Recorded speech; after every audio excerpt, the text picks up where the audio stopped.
El cine desde su aparición ha generado un cambio estructural de las masas en el espacio-tiempo, que lo han llevado a disminuir distancias en términos geográficos, culturales y sociales. Por lo tanto, se ve definido como una de las tecnologías más influyentes en la sociedad contemporánea.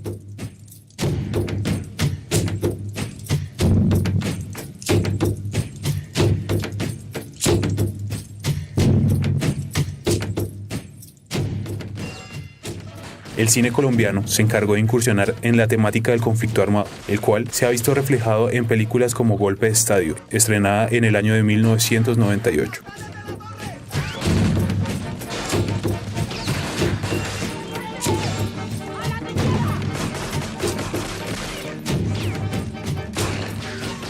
Posteriormente, en los primeros 6 años del siglo XXI, se estrena la producción Soñar no cuesta nada.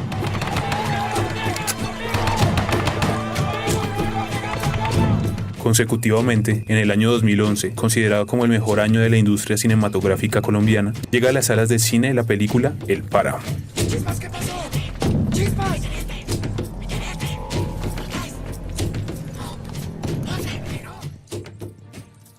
Y por último, en el año 2015, el cine utiliza la religión para hablar del conflicto colombiano con la película La Montaña. Estas narrativas representaron momentos que aportaron a la coyuntura del país, incidiendo en la opinión pública, en pro de los intereses del Estado en los años que fueron estrenadas.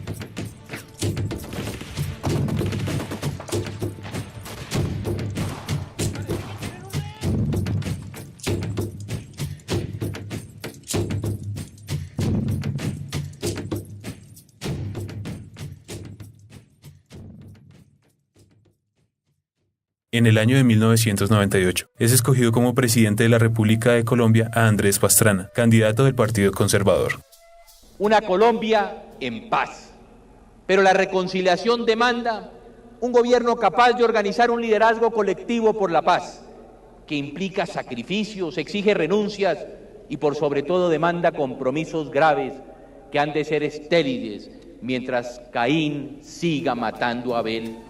La campaña presidencial estuvo enmarcada por el escándalo del Proceso 8000 y por la cruel arremetida de las FARC en el último año del mandato de Ernesto Samper, por lo que se respiraba un ambiente de odio y rencor por parte del pueblo hacia las Fuerzas Armadas Revolucionarias de Colombia. A raíz de esto, el paramilitarismo toma mayor fuerza, evidenciando la incapacidad del Estado para resolver los problemas de orden público y los conflictos sociales. Durante este tiempo, el gobierno despejó 42.000 kilómetros cuadrados de territorio nacional, comprendidos en 5 municipios para que se dieran las conversaciones.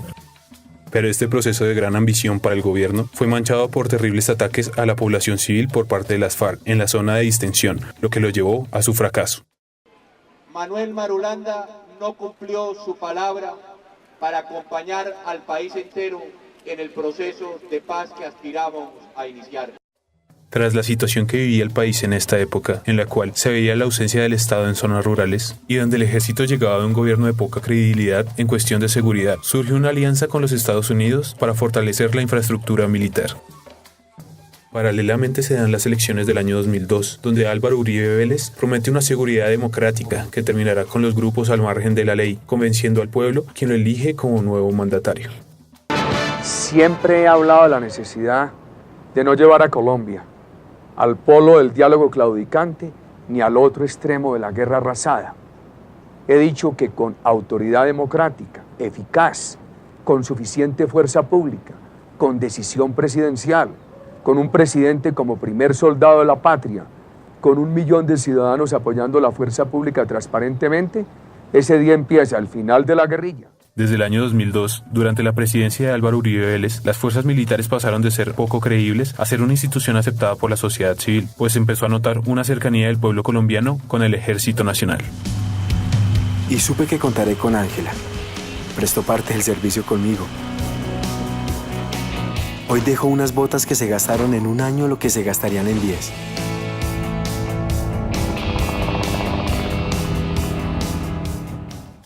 Esta imagen, que fue promovida por los medios masivos de comunicación, tuvo un respaldo por los grandes éxitos en reconocidas operaciones militares como Quiero comunicarle al país Operación Fénix, una operación conjunta de las fuerzas militares y la Policía Nacional. Fue dado de baja alias Raúl Reyes. La noticia del día y del año. Operación El impecable Jaque. rescate de 15 secuestrados en poder de las FARC. El gobierno le asestó hoy un golpe fulminante a las FARC. Esta noche Colombia vive un día histórico que llegó de la mano de una estrategia militar a través de la Operación Jaque. Los ojos del mundo están puestos sobre Colombia. Los militares se hicieron pasar por guerrilleros que tenían la misión de llevar a los secuestrados hacia un campamento.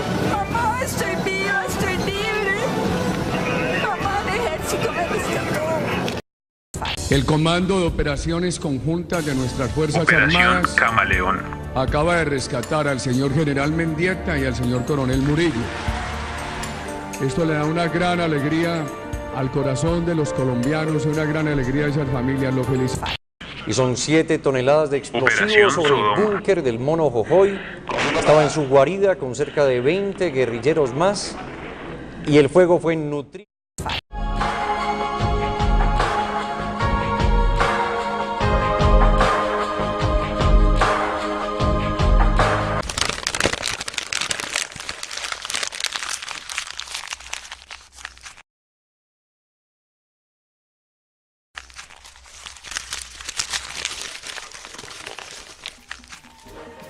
Después de 8 años de mandato, el presidente Uribe deja el cargo como primer mandatario del país en manos de uno de sus sucesores, quien sorpresivamente cambia el discurso guerrerista por uno pacifista, sin dejar de lado la seguridad del pueblo, evidenciándose acciones de cercanía y de unidad entre todos los colombianos.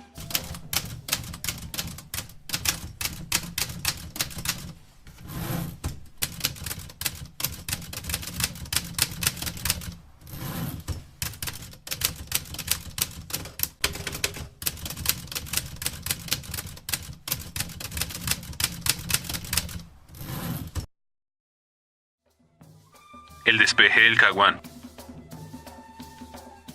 Falsos positivos. La condenación de las fuerzas militares por la colaboración en la masacre de Mapiripán. El flujo del dinero ilegal que se movía dentro de la misma institución, como es el caso de la caleta encontrada en el año 2003 y el caso de Andrómeda en 2014. Estos sucesos debilitaron la labor del ejército. Paralelamente, surgen películas como Golpe de Estadio, La Montaña, Soñar no cuesta nada y El Páramo. En realidad, el cine no se hace para construcción política, el cine se hace para construcción artística y cultural. Claro que puede servir como propaganda política, desde luego que puede servir. En manos de un mal director sirve como un panfleto o como un auspiciador de la política. La experiencia cinematográfica como modeladora del carácter se hace evidente en la película Golpe de Estadio, que es lanzada al mercado en un momento crucial no solo para el cine, sino para el ámbito político del país, pues se estrena el 25 de diciembre de 1998, época decembrina, donde se espera que el pueblo colombiano tenga la disposición para olvidar y perdonar aquellos atentados de las FARC, preparando así el marco de proceso de paz que se adelantaba en el Caguán. Hoy, 5 de septiembre, en la localidad de Nuevo Texas, antigua vereda del Porvenir, se unió el Comité de Reconciliación Local con las partes comprometidas en el conflicto armado que tiene esta región como escenario, bajo la supervisión de los observadores internacionales, señor Klaus Mauser y señorita Bárbara Bertoli. El espacio y la significación de la sociedad civil es un factor importante dentro de la película y dentro del contexto del país, pues gracias a ellos se logran pactar unos acuerdos que conducirán a la tregua.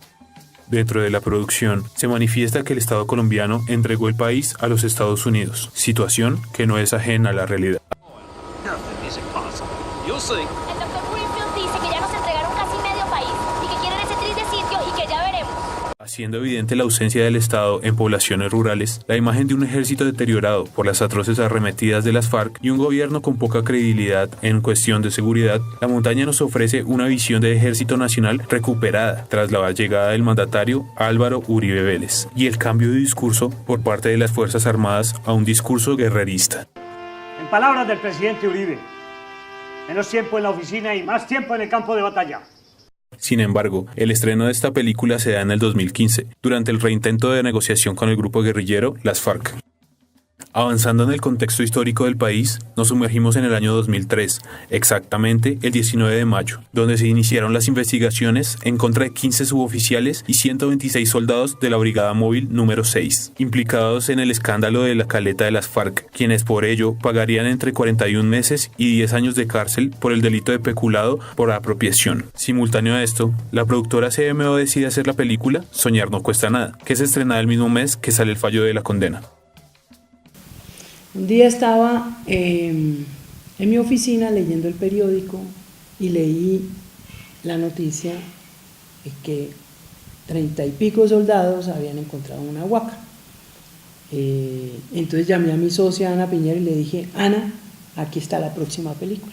Y preciso, no sé qué nos pasa en CMO, pero siempre lo que hacemos generalmente coincide con un momento histórico o político de noticia en ese instante. Esta película no solo evidencia el conflicto, sino que exalta la labor del soldado, ya que basada en la política de la época y apegada a los hechos reales, nos muestra que la ley también es para aquellos héroes de la patria, debido a que esta no ficciona al final, puesto que en la misma los soldados implicados son detenidos y llevados a rendir indagatorias por el hecho, respaldando al Estado y demostrando que a pesar de la humanización hacia los soldados, la cual es evidente en la cinta, estos incumplieron su labor y el Estado debía judicializarlos.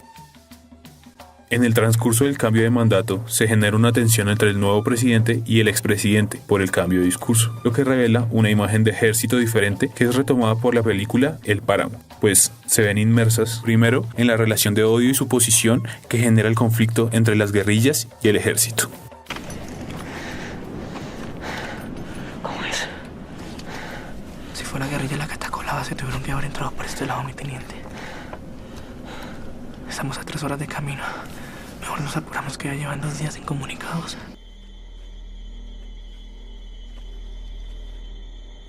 En segundo plano, queda la imagen del ejército, pues pese a que su indumentaria y armamento reflejan un ejército casi invencible, se demuestra que son personas fuertes físicamente, pero débiles mentalmente, por lo cual se evidencia fallas en la figura jerárquica del Estado, de lo que también podemos decir que el séptimo arte se convierte en un mediador entre las masas y el discurso de guerra en Colombia.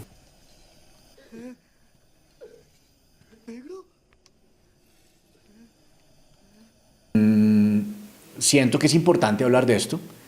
Muchas veces la gente dice que por qué otra película sobre el conflicto armado, que por qué muestran eso, que por qué el narcotráfico. Y yo creo que el cine, el teatro, las artes en general no son la oficina de relaciones públicas de una sociedad. Al contrario, la función del arte es meter el dedo en la llaga y hablar de lo que nos pasa, hablar de lo que nos duele, porque esa es la forma en que nosotros podemos reflexionar y podemos cambiar. Y eso ha sido así desde el principio de los tiempos. Para quienes son amantes de fútbol, Golpe de Estadio invita a la reconciliación y a la hermandad de un pueblo en torno al deporte insignia del país, pues los hechos narrados refieren al año de 1993, donde se juegan las eliminatorias para la clasificación del Mundial de Fútbol de Estados Unidos, especialmente los partidos contra Bolivia y Argentina. Vamos a meterle candela.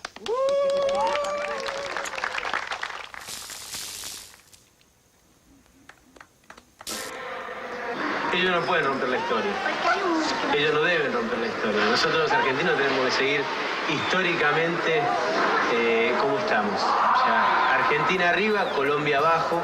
Aquí se entremezclan las situaciones de fútbol, guerra y religión, pues si se tiene en cuenta que durante la producción se ven espacios relacionados con los procesos que requerían llegar a un acuerdo con diferentes actores involucrados en la decisión, se puede deducir que es un reflejo de lo que está pasando en la realidad del país, pues la narración se produce en una tregua por parte del ejército y la guerrilla, acción que los lleva a considerarse amigos, pero a la vez eternos rivales. Declaran su decisión de entregar las armas de fuego y/o cortopunzantes.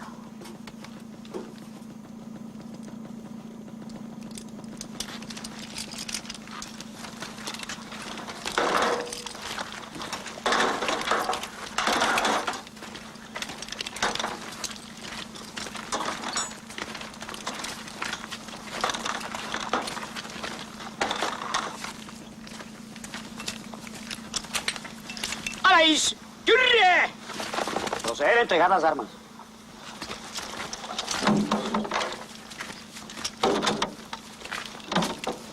En la película La montaña también se observa cómo la Iglesia ha influido en los diálogos del conflicto interno del país, siendo la mediadora no solo a través del discurso político o religioso, sino creando acciones sociales enfocadas en la educación y la igualdad. Y le cuento que dudé, realmente dudé de usted, hasta que por fin entendí qué era lo que estaba haciendo.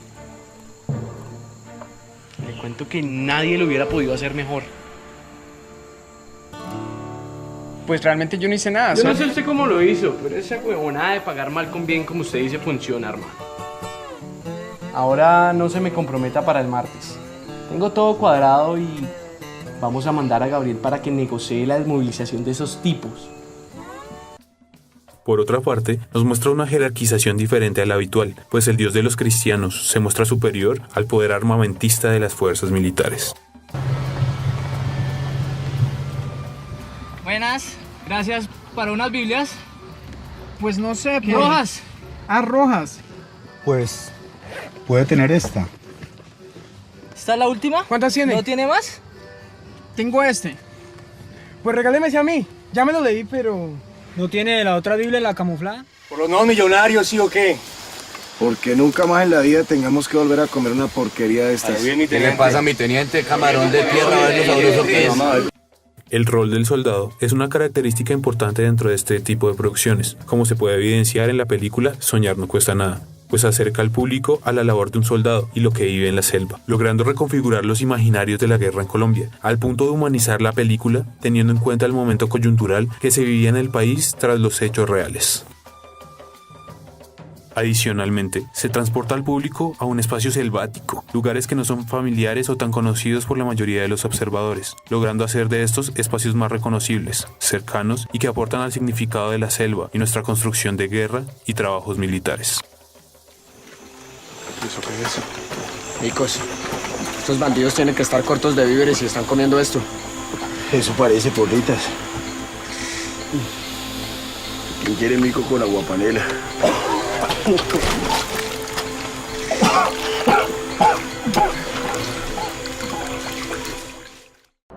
Pues el cine influye en la cultura y en las personas, no tanto en la forma en la que quiere que actúen las personas, sino que influye en la medida en que te hace reconocer. Y cuando tú te reconoces, entiendes quién eres, te da como una identidad, te da como unos rasgos característicos de qué eres, cómo haces las cosas, si las haces mal o si las haces bien, si estás construyendo, si estás destruyendo. En ese sentido, lo que hace el cine es crear decir qué es ser colombiano. Cuando vemos películas desde las primeras, desde las de Francisco Norden hasta las últimas, hasta las de César Acevedo o las de Ciro Guerra, lo que hace es el director tratar de entender quiénes somos como individuos que pertenecemos y estamos en un espacio. Es oportuno ahora ver la relación con las creencias culturales que hace la película El Para, pues familiariza al espectador con situaciones afines con la brujería, conocidas o escuchadas en mitos, leyendas o historias, producidas en algunas regiones del país, un punto clave para el concepto de esta narración.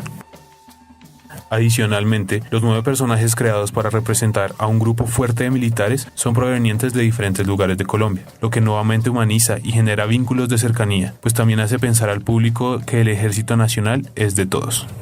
Sin embargo, durante esta narración se puede observar cómo cada uno de estos personajes aportan sus conocimientos autóctonos de su región, como es el caso del soldado indio.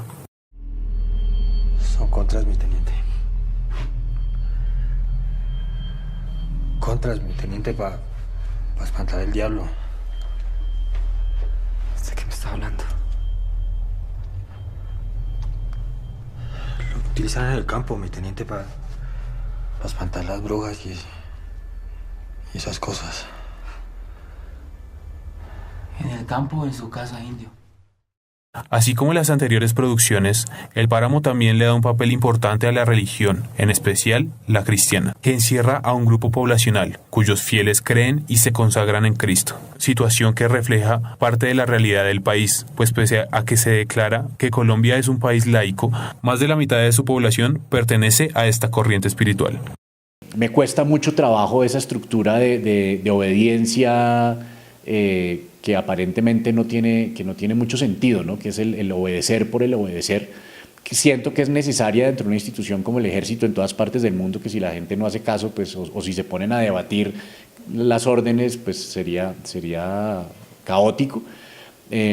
Pero pues yo soy un pacifista, ¿cierto? Yo no creo en el uso de las armas, creo en el uso de la razón, y pues en ese sentido pues poco nadando en contra de la corriente, porque la historia de la humanidad es la historia de las guerras, y la forma como se han formado nuestros países y nuestras sociedades no ha sido a partir de quién ha tenido la razón, sino de quién ha tenido la fuerza.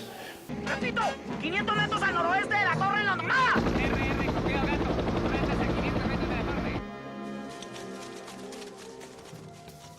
Golpe de Estadio permite que el espectador tenga un vínculo de familiaridad y lo invita a reflexionar frente a esta situación, poniéndolos en relación con los guerrilleros y los soldados, donde el enemigo se humaniza y se cambia su rol de enemigo por un aliado. Adicionalmente, deja el gran interrogante del sentido de la guerra. ¿6 helicópteros para esa vaina? No, tampoco hay que exagerarlo, ¿verdad? ¡Cúbranse! ¡Váyanse! ¡Lárguense! ¡Lárguense! ¿Qué pasa? Está raro. ¡Atrás! ¡Atrás a los árboles! Una interrogante, mi sargento. Diga a ver. ¿Usted por qué les avisó, mi sargento? ¿Se quiere quedar sin trabajo, Herrera? No es el objetivo, mi sargento. Piense, Herrera, piense. Si acabamos con el enemigo, ¿contra quién vamos a pelear? ¿Ah? ¿Ah?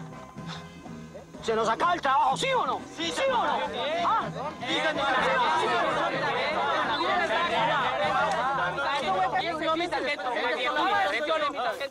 La película La Montaña fue pensada para un público en específico, al ser de género cristiano. Es por esta razón que puede generar un choque cultural a la hora de verla, ya que tiene una gran influencia de la religión, y para una persona que es poco creyente, causa conflicto entre sus creencias y lo que ésta plasma. ¿Qué querían? ¿Por qué se pusieron así?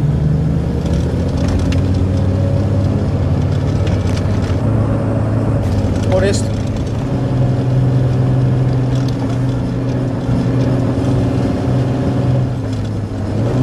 ¿Qué pasa con este libro?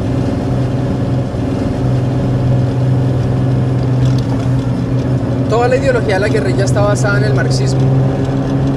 Supuestamente Marx era ateo, pero en sus propios escritos Marx reconoce la existencia de Dios y decide rebelarse abiertamente en contra de él. El libro comprueba que Marx no era ateo, era satánico. ¿Y eso por qué les molesta tanto?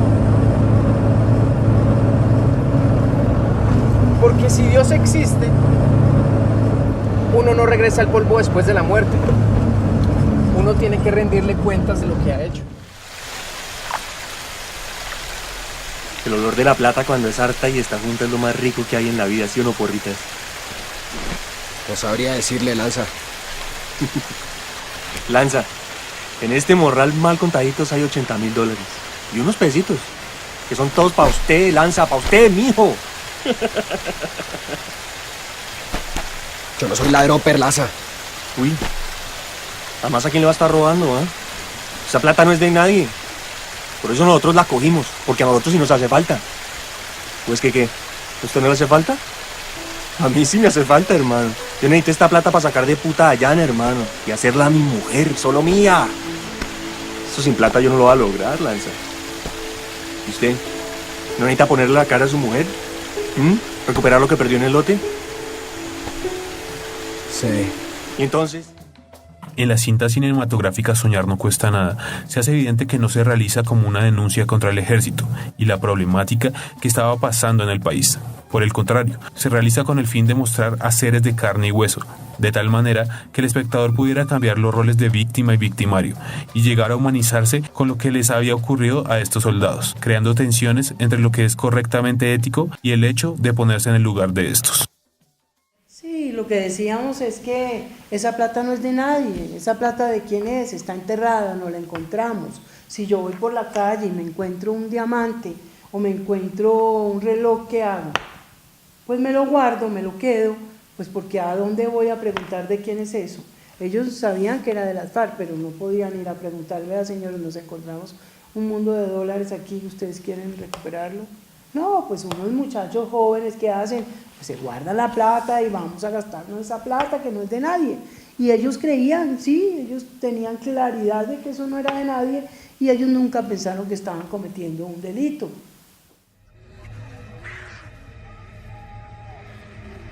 La película El Páramo pone al espectador en el papel de protagonistas, sumergiéndolo en el dilema de víctima y victimario, pues pese a que la historia transcurre por los hechos o situaciones generadas por una bruja, se dejan en tela de juicio las muertes de cada uno de los militares, debido a que no es este ente maligno quien los origina, pues son los mismos compañeros quienes cometen estas aterradoras situaciones.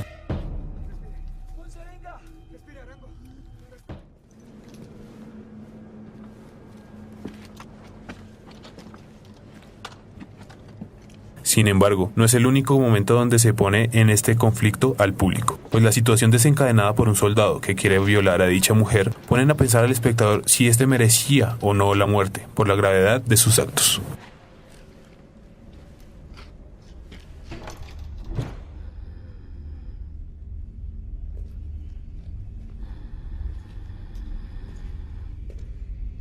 Hola, bebé.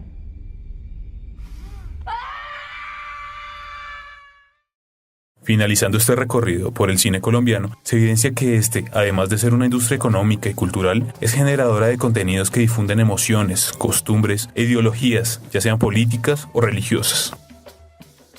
Cabe decir que la cercanía que estas producciones generaron con el espectador influyeron con la opinión de los mismos, poniéndolos a favor de los intereses del Estado en los años en que fueron estrenadas.